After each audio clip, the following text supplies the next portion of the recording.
Not a single car has pulled out in front of me this week. How the hell am I supposed to start this episode?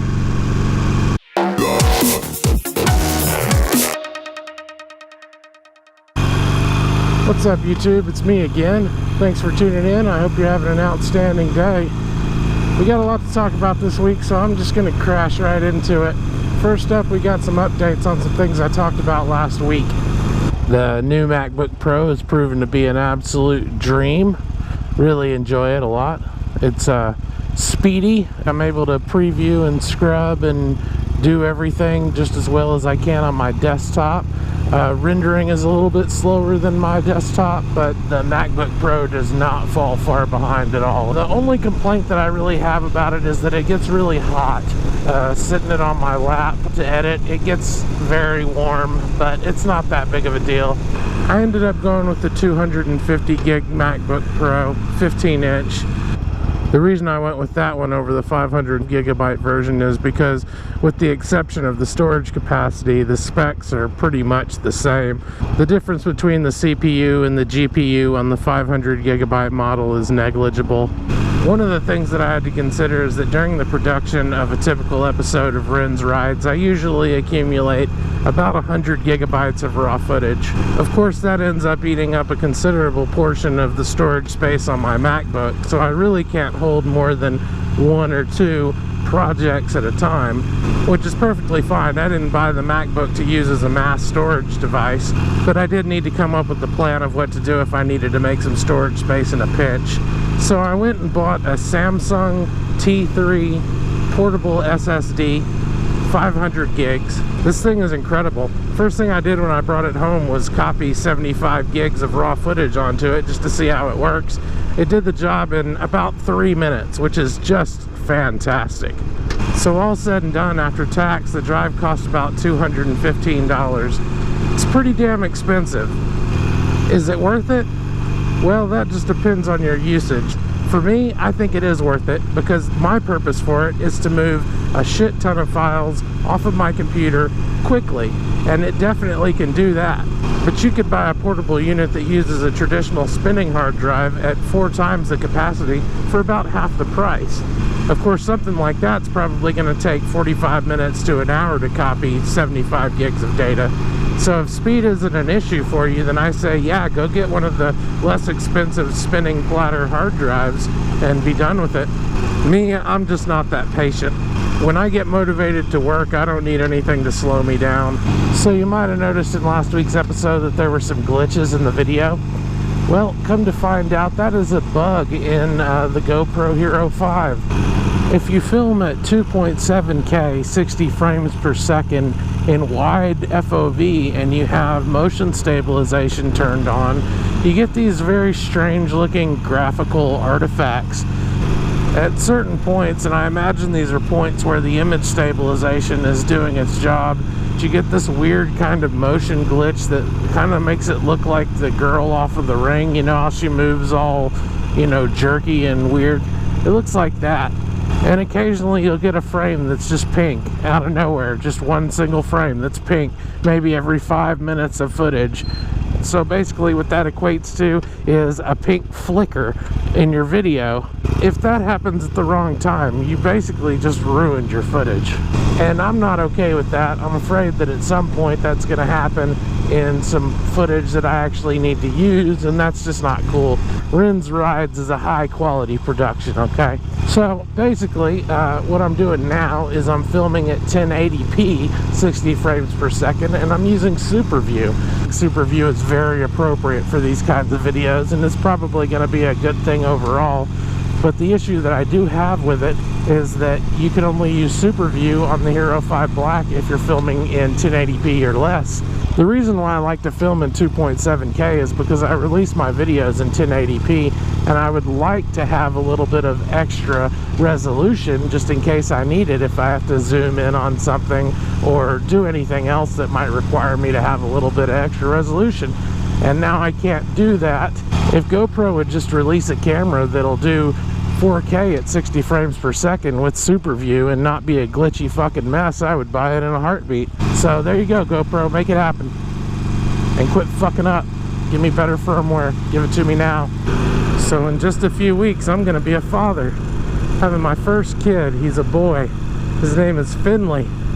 Was never really all that interested in having kids, but my girlfriend and I are in our mid-30s, and we figure if we're gonna do it, we better get on it. So we made it happen, if you know what I mean.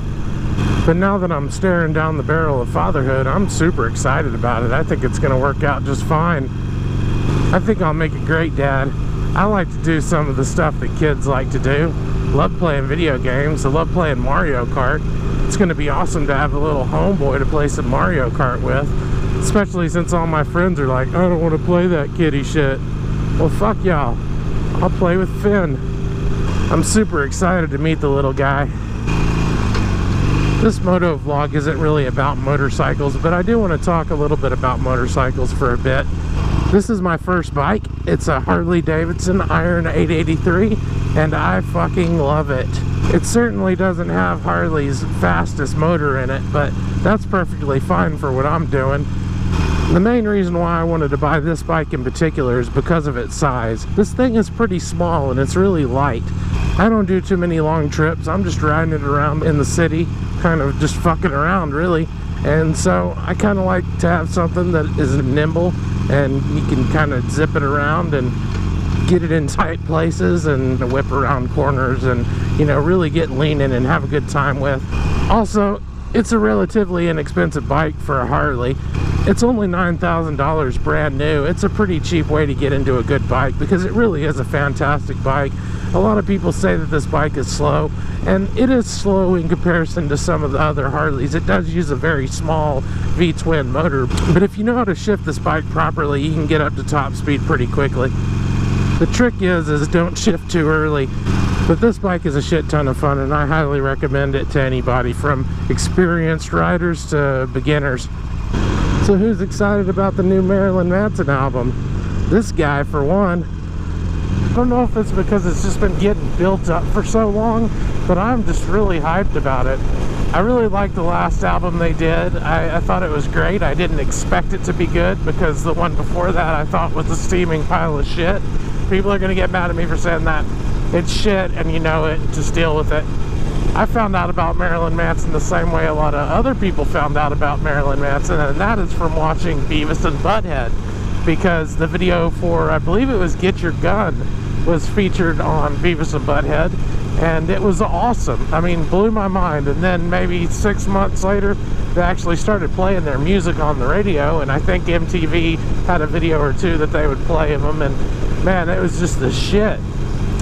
Marilyn Manson's been through a lot of different periods in his career, and it's kind of interesting to see all the different incarnations of him.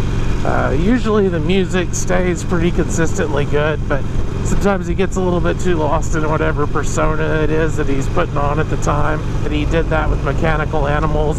It was an okay album with several good songs, but the whole aesthetic of the album just really wasn't for me. I didn't get into it as much as I did like Antichrist Superstar. In my opinion, Antichrist Superstar is a masterpiece, and it's one of the best albums of all time. Hey, I got an idea. Why don't we talk for a little bit about 90s music? I was a teenager in the 90s, so that's where some of my fondest musical memories are from. It was kind of a renaissance period for music to me. There were a lot of good bands. 9 Inch Nails, they're about to release a new record, or maybe they already have. They've got a shitload of new videos. They're all really good. They're kind of just as good as they ever were. Typo Negative isn't around anymore because their lead singer, Peter Steele, died of a heart attack. I believe it was 2008 or 2009, something like that. It was a while back. But Peter Steele was this like 6'9", gigantic, muscle-bound monster of a man who had this deep, deep baritone voice, and all of the music was kind of Halloween themed. So the guy had a real vampire fetish, and that was kind of the persona that he was putting on, was a vampire persona. It was so stupid, and I still listen to the music. I still think it's good, but I do kind of cringe at myself for being as into it as I used to be, because it really is just some goofy shit. Rage Against the Machine was huge when I was a kid. Everybody fucking listened to them. That music kind of resonated with me because I didn't want to do what you tell me. But now that I'm old, it all seems kind of silly. What were we raging against anyways? Homework? Parents? God, I hope my kid's not as stupid as I was. Holy shit. I first heard Toad the Wet Sprocket when I was probably 10 years old. They had a video, it was on MTV, called Walk on the Ocean. Whenever that video would come on, I'd change the channel. I just thought it was the most boring shit ever. They had several other singles on the radio when I was growing up, but I never really got into any of them. I guess I was just too into, you know, heavier music at the time and didn't really give them a chance. Maybe 6 or 7 years ago, I got to thinking about that song, Walk on the Ocean. Maybe it came on the radio or something. I don't even remember, but for some reason, I thought, man, Walk on the Ocean is such a cool fucking song. Why didn't I like it? What was my problem? So then I went and downloaded all their records and started listening to them, and I just loved it. I loved all their shit. I mean, I've heard most of these songs before and never really gave them a thought, but man, they just, for some reason, now that I'm old, I can't get enough of it. I listen to Toad the Wet Sprocket all the time now.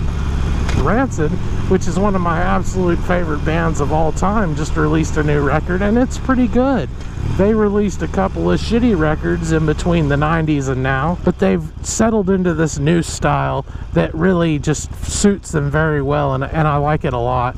I'm still a big Rancid fan. That's just a few of the bands that I really loved in the 90s, but really I loved hundreds of bands. I listened to a ton of music. I'm going to list a bunch more.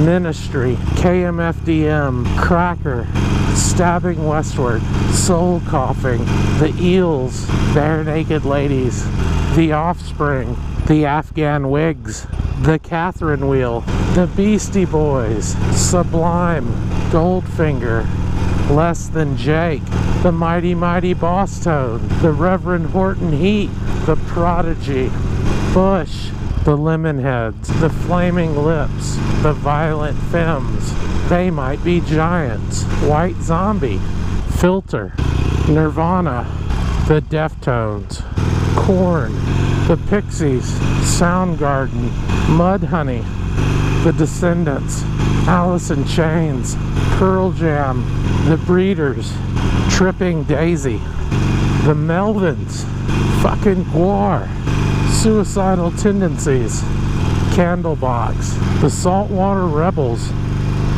Okay, that one was my band and we never were famous. We were pretty terrible actually. The Screaming Trees, Soul Asylum, Sonic Youth, Weezer, Radiohead, Bjork, The Ben Folds 5, The KLF, Faith No More, The Smashing Pumpkins, and about a billion other bands. There's also a whole lot of music from the 80s that I really love too, and I like a lot of modern music as well. I like music from all different genres, and I'll listen to just about anything once. I know what I like and I know what I don't like, but my tastes are pretty spread out. But you'll never hear me listen to any fucking country music. I can't fucking tolerate it one damn bit. That's it for now, guys. Be sure you like and subscribe, and maybe even tell a friend.